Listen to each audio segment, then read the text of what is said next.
અમે આજે તો પહોંચી ગયા હતા ચામુંડા શેરવાનીમાં, પરંતુ પહેલા માસીના જય શ્રી કૃષ્ણ સાંભળો.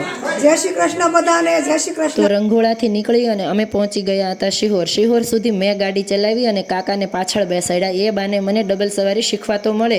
અને શિહોર વડલીવાળા ખોડિયારમાંના દર્શન કરી અને અમે હાઈવે ઉપર ઊભા હતા. ત્યાં જ મને આ ફુગાવાળી બહેનો બતાવી ગઈ હતી. અને આપણે કાઠિયાવાડમાં હોઈએ ને દેશી છકડો જોવા ના મળે એવું ક્યાંથી બને. અને ઉત્તરાયણમાં વતનની વાટે છતાં વટે માર્ગુને જોઈ અને મને ફોજી સાહેબની યાદ આવી ગઈ.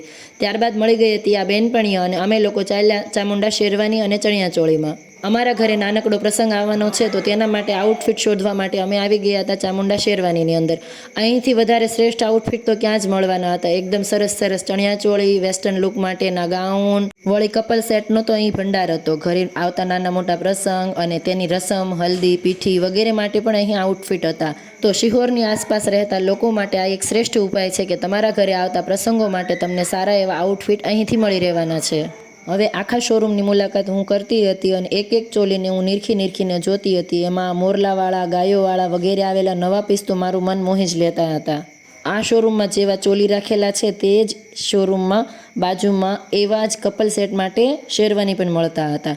એટલે કે તમને કપલમાં ચોલી અને શેરવાની બંનેનો સેટ પણ ખૂબ સરસ થઈ રહ્યો હતો.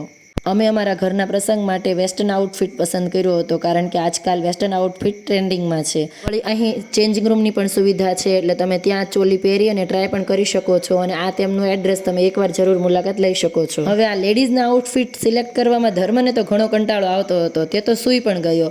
અને અમે લોકો પહોંચી ગયા ત્યારબાદ નાસ્તો કરવા અને નાસ્તો કરી અને જલ્દી પહોંચી ગયા હતા ઘરે, કારણ કે આવનારા પ્રસંગની તૈયારી કરવાની હતી.